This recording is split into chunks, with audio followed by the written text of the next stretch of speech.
वैजापूर तालुक्यातील खंडाळा गुरुवार दिनांक 9 रोजी सकाळी 11 वाजता येथे जिल्हा परिषद सदस्य संजय निकम व पंचायत समिती सदस्य हुसेन शेख यांच्या वतीने जनता दरबाराचे आयोजन करण्यात आले होते। खंडाळा ग्रामस्थांच्या अडचणी थेट जाणून घेण्यासाठी आणि त्यावर तात्काळ मार्ग काढण्यासाठी जिल्हा परिषद सदस्य यांनी पुढाकार घेतला होता। या जनता दरबारामध्ये नागरिकांनी आपापल्या विविध समस्या मांडल्या।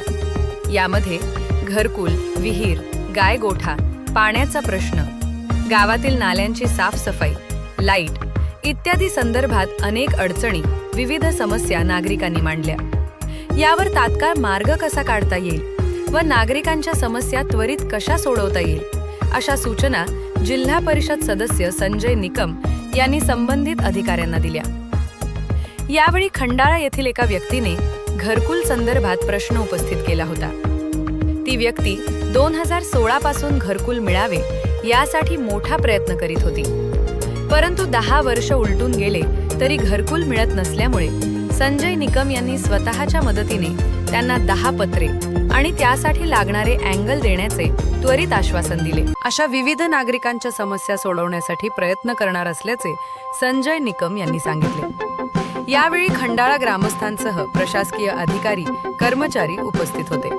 Bureau report Mahesh Jagdare, TV 24 news, Khandala, Vaijapur. पोच पावते ग्रामपंचायतच्या पोच पावते। हो बर। तर 16 ला मागणी आहे, 18 ला मागणी, 19 ला मागणी, 22 ला सुद्धा मागणी। बर।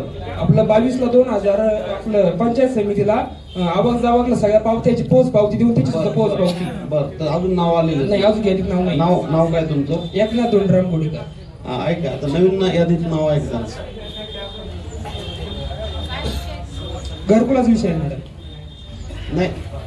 नाही विषय असा आहे, एक मिनिट दाणे साहेब, आता तुम्ही जे सर्वे केले ना, तुम्ही जे रिजेक्ट झाले त्यांचे केले, पण आता नवीन मागणीवाल्यांचं काय आपल्याकडे विषय? नाही पण काय भैया एक मिनिट आहे, आता तू जशी मागणी यांच्याकडे ग्रामपंचायत लेखी स्वरूपात गेली, आता प्रत्येक गोष्टी ऑनलाईन झालेल्या आहे। मग ह्या ज्या लोकांनी मागण्या केल्या ऑनलाईन जेव्हा केल्या तेव्हा तू का नाही केली? नाही, पावते आहे सर, या पावते तू ग्रामपंचायतीला दिल्या? ग्रामपंचायत। जोपर्यंत ऑनलाईन आता काही गोष्टी होत नाही तोपर्यंत होत नाही। आता समजा तू एखादी गोष्ट मला सांगितली, बरोबर, मला एखादी गोष्ट सांगितली आणि जिथं ज्या वेळेला जी गव्हर्नमेंटची साईट चालू होती तिथं ऑनलाईन अर्जच केला नाही, मला सांगून काय मी हो म्हणाल आणि नंतर वर्षानंतर तुम्हाला विचारलं तुम्हाला काय उत्तर? आता सगळी पाठपुरा मी 2016 पासून करतोय सर। मग असं 2016 पासून आता समजा 26 आहे, आतापर्यंत एकदा पण मी वेळेवर टाइमवर गेलो नसेल सर, आज विचार करा तुम्ही। एक आपल्याकडे नाव लिहून घे यांचं, बघू आपल्याला आता स्पेशल काही करता येईल का? तुझ्या घरात कोणी अपंग आहे का? नाही। अजून काय विस्तार अधिकारी मॅडम, स्पेशल बाब कशाला जात आहे आपल्याला घरकुलासाठी? आपल्या मी काल बजेट वाचलं, आपलं जिल्हा परिषदचं बजेट वाचलं, ऐका ना मॅडम ऐका ना, मी काल झेडपीचं बजेट वाचलं, त्याच्यामध्ये विशेष बाबीमध्ये काही घरकुल पण आपल्याला कोणी पैसे घेतले कोणी दिले तो भाग संपला। आता तुम्ही त्या मागच्या गोष्टी सांगून आणि काढून काही होणार नाही, पण इथून पुढे सगळ्या शेतकऱ्याला सूचना आहे माझी, तर इथून पुढे कोणत्याही अधिकाऱ्याला गायगोठा एमआरजीएस मध्ये कुठल्या याच्यामध्ये पैसे द्यायचे नाही, आणि पैसे तुम्हाला द्यायचे असतील तर परत काम घेऊन माझ्याकडे यायचं नाही। पैसे न देता काम नाही झालं तर माझी जबाबदारी, पण काम तुमचं योग्य असलं पाहिजे।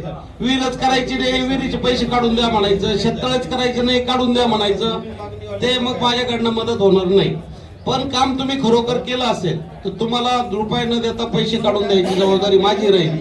परंतु तुम्ही परस्पर त्यांना चिरीमिरी करायची, नंतर काहीतरी तुमच्या हुसत्या व्हायच्या, सौदा जमायचा नाही किंवा काहीतरी व्हायचं आणि नंतर माझ्याकडे ते निपटायला आणायचं, मग ते काही ते योग्य होणार नाही।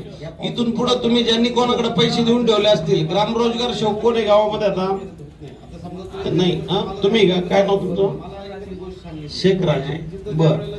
आता ग्रामरोजगार सेवक तुम्हाला पण सांगतो, ग्रामसेवक साहेब इथं आहे, विस्तार अधिकारी पंचायतचे आहे आणि एमआरजीचे इंजिनियर आहे, म्हणजे जे प्रमुख माणसं आहे ते सगळे इथं आहे एमआरजीच्या संदर्भात। त्या सगळ्यांना सूचना करतो की इथून पुढं मस्टर काढायचे, द्या 2000 रुपये, मस्टर भरायचं, ऑनलाईन करायचं, द्या 500 रुपये, द्या 700 रुपये।